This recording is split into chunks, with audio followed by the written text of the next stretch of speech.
আমরা cadet college ভর্তি পরীক্ষার বিগত বছরের প্রশ্নগুলো সমাধান করব। তো আমরা প্রথমে যেটা দেখতে পাচ্ছি এখানে আছে a সমান -2 হলে minus into minus a cube সমান কত। এখানে আমরা 1 নম্বর অঙ্কটা সলভ করব। দেওয়া আছে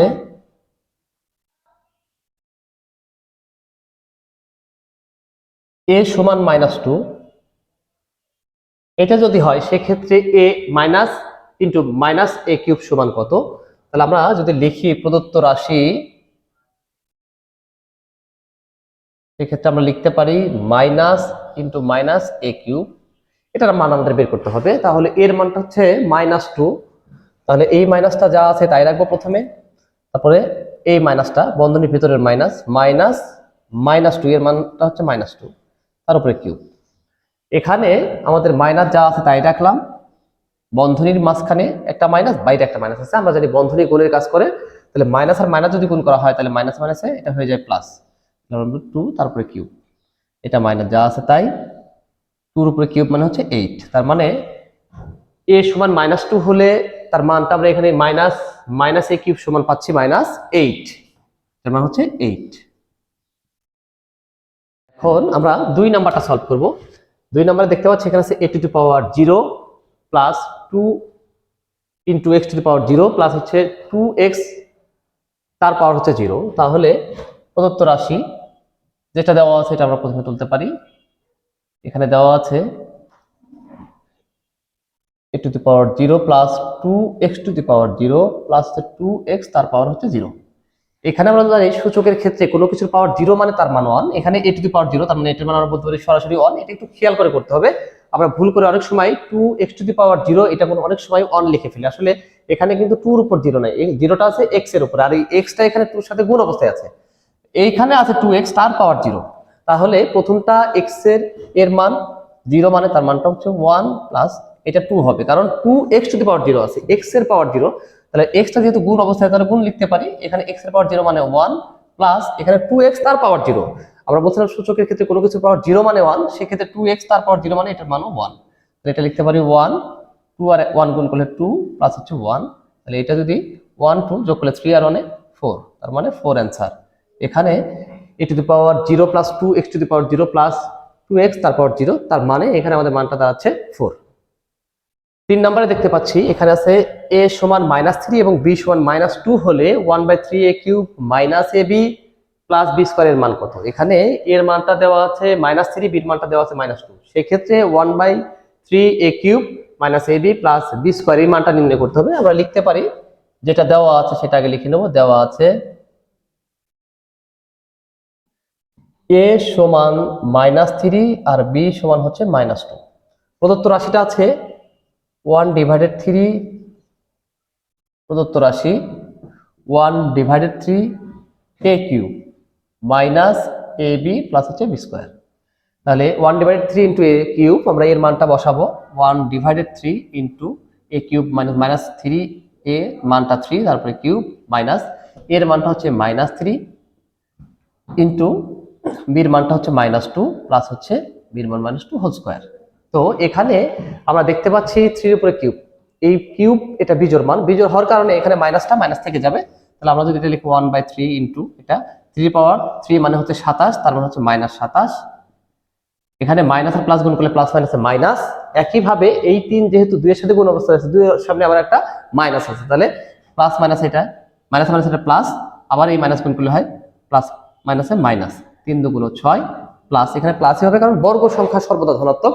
2 পাওয়ার 2 -2 পাওয়ার 2 মানে হচ্ছে এখানে দুইটা মাইনাস আছে, মাইনাস মাইনাস যেহেতু প্লাস হয় বা এক কথায় বলা যায় বর্গ সংখ্যা সর্বদা ধনাত্মক, তাহলে মাইনাস আর মাইনাস থাকছে না, এখানে কি হচ্ছে 4 হয়ে যাচ্ছে।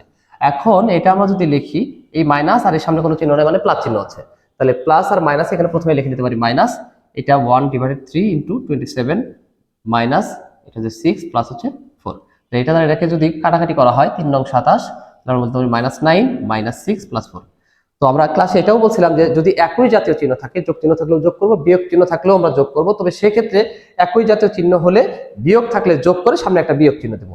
সেক্ষেত্রে আমরা এটা লিখতে পারি -15 প্লাস 4। আমরা একটা প্লাস একটা মাইনাস দেখতে পাচ্ছি, তাহলে 15 থেকে 4 বাদ দিলে হয় -11, কারণ বড় সংখ্যার আগে মাইনাস আছে এই জন্য -11। হ্যাঁ, আমাদের 3 নম্বর অঙ্কের answer. Equal Y equal 2z, মানে x সমান যদি y হয় আবার y সমান যদি 2z হয়, সেক্ষেত্রে x y z সমান 256 হলে z এর মান কত? x সমান y আবার y সমান 2z, তার মানে আমরা একবারে বলতে পারি x সমান 2z বলা যায়, আবার y সমান 2z বলা যায়। যেহেতু এই তিনটা মান পরস্পর সমান, x সমান y আবার y সমান 2z, তার মানে এক কথায় যদি আমি প্রথম থেকে বলি তাহলে বলতে পারি x সমান 2z অথবা y সমান 2z। যেহেতু তিনটা মানই পরস্পর সমান, সেক্ষেত্রে x y z এর মানটা দেওয়া আছে 256, এখান থেকে আমাদের z এর মানটা নির্ণয় করতে হবে।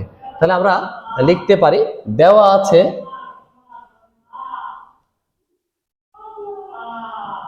x সমান y সমান 2z, প্রদত্ত রাশিটা আছে এখানে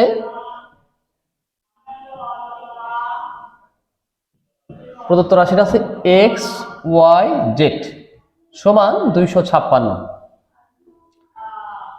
এখানে আমাদের z এর মানটা বের করতে বলছে, তাহলে আমরা x y টাকে কি করব? আমরা x এর মানটা বসাই দেব, y এর মানটা বসাই দেব। x সমান কি y, আবার y সমান 2z, তাহলে x সমান যদি এখানে আমরা আরেকটা y লিখতাম তাহলে y into z হইতো, অথবা আমরা একবারে বলতে পারি x সমান y সমান 2z, তাহলে একবারে বলা যায় x সমান 2z। তাহলে আমরা যদি x এর এটা গুণ অবস্থায় আছে, x y যেটা গুণ অবস্থায় আছে, তাহলে x এর পরিবর্তে x এর মানটা যদি বসাই, যেহেতু z এর মান বের করতে বলছে তাহলে z টাকেই বসাইতে হবে, সেক্ষেত্রে আমরা বলতে পারি 2z। যেহেতু এখানে অক্ষর প্রতীক আছে, যদি কোনো অক্ষর প্রতীক একসাথে থাকে এবং তাদের মাঝখানে কোনো প্রক্রিয়া চিহ্ন না থাকলে বুঝতে হবে সেটা গুণ আকারে আছে, তবে অবশ্যই যখন আমরা সংখ্যাটা বসাবো গুণ চিহ্ন দিতে হবে। তাহলে গুণ হচ্ছে 2z ইন্টু হচ্ছে z সমান হচ্ছে 256। এখানে 2z into 2z into z, তাহলে আমরা সংখ্যা দেখতে পাচ্ছি দুইটা, 2 2, এর সামনে কোনো কিছু নাই মানে একটা 1 আছে, তাহলে 1 গুণ করলেও যা না করলেও তাই, তাহলে 2 to 4। আমরা জানি সূচকের নিয়মে সরল করার ক্ষেত্রে ভিত্তি একই হলে সেটা যদি গুণ আকারে থাকে তাহলে পাওয়ারগুলো যোগ হয়। এখানে z আছে একটা, এখানে আছে একটা একটা, আমরা যদি তিনটার পরিবর্তে একটা z লিখি পাওয়ারগুলো যোগ হবে, তাহলে এর পাওয়ার 1 এর পাওয়ার 1 এর পাওয়ার 1, তাহলে একবারে যোগ করলে হয় এটা z কিউব সমান সমান 256। এখন আমরা একই জাতীয় জিনিসগুলোকে একদিকে রাখবো, একই জাতীয় কোনগুলো, যেমন সংখ্যাকে সংখ্যার সাথে নিব, চলকে সাথে নিব। তো এখানে সংখ্যা একটা আছে 4 z কিউব, তার মানে 4, এখানে আছে 256, এই 4টা z কিউবের সাথে গুণ অবস্থায় আছে, গুণ অবস্থায় কোনো কিছুকে পার করলে কি হয়? ভাগ হয়, আমরা জানি এটা। তাহলে 256 ভাগ হচ্ছে 4, 4 6 24, 4 4 16। এখন এটা আমরা লিখতে পারি z কিউব সমান সমান 64। এখন আমাদের z এর মানটা বের করতে হবে, সেক্ষেত্রে আমরা এটাকে এমন ভাবে ভাঙাবো যেন আমাদের এই 64 হয়। যেমন আমরা জানি 4 আর 4 গুণ করলে হয় 4 4 16, তার সাথে যদি আমরা 4 গুণ করি তাহলে আমরা লিখতে পারি 64। তাহলে আমি যদি এটাকে ভিত্তি ধরি তাহলে 4 এর পাওয়ার 3 মানেই হচ্ছে 64। 4 এর পাওয়ার 3 এর অর্থ হচ্ছে 4 গুণ করতে হবে 3টা, আর 3টা 4 গুণ করলে গুণফল 64 হয়। সেক্ষেত্রে আমি কেন 3টা 4 গুণ করব? এখানে যেহেতু কিউব আছে আমাদের পাওয়ারটা কিউব করতে হবে, তাহলে সেক্ষেত্রে z কিউব সমান আমরা বলতে পারি 4 কিউব। আমাদের দুই পাশেই মান পাওয়ার বা সূচক একই আছে, তাহলে দুই পাশ থেকে যদি 3 3 বাদ দেই তাহলে আমরা বলতে পারি z ইকুয়াল টু হচ্ছে 4। তার মানে এটার आंसर আমাদের 4 চলে আসতেছে। এটার মানটা 4 আমাদের ক্যাট পরীক্ষার বিগত সালের যে প্রশ্ন 5টা লেখা ছিল তার লাস্ট কোশ্চেনটা কি লেখা আছে? এখানে আছে a টু দি পাওয়ার 5, প্রদত্ত রাশিটা আছে a to the power 5 into a cube into a to the power 2, a to the power -3 বা a inverse -3 into a inverse -half into a inverse 0 বা a টু দি পাওয়ার 0। এক্ষেত্রে আমরা জানি সরলের ক্ষেত্রে ভিত্তি একই হলে গুণ আকারে থাকলে ভিত্তি সবগুলো পরিবর্তে একটা লিখতে হয় এবং পাওয়ারগুলো যোগ করতে হয়, এবং ভাগ আকারে থাকলে পাওয়ারগুলো বিয়োগ করতে হয়। উপরের অঙ্কটা হচ্ছে a to the power 5 into a cube into হচ্ছে a to the power half. এক্ষেত্রে সরলের ক্ষেত্রে আমাদের প্রত্যেকটা মান গুণ আকারে আছে এবং ভিত্তি সবার একই আছে, সেক্ষেত্রে আমরা সবগুলো ভিত্তি পরিবর্তে একটা ভিত্তি লিখে উপরে পাওয়ারটা যোগ করে দিতে পারি। তো নিচের মানটাও এই আছে, তো আমরা বলতে ভিত্তি যদি একই হয় গুণ আকারে থাকলে পাওয়ারগুলো যোগ হয় আর ভাগ আকারে থাকলে পাওয়ারগুলো বিয়োগ হয়ে যায়।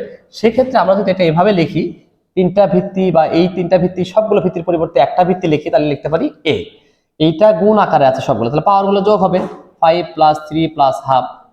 এখন এখানেও ভিত্তিগুলো ভাগ আকারে ছিল, ভাগ থাকলে পাওয়ার কি হয়? বিয়োগ হয়, তাহলে বিয়োগ দিলাম, এটা হলো নিয়ম অনুযায়ী বিয়োগ, আর এখানে এর সামনে একটা মাইনাস আছে তাহলে -3 লিখলাম।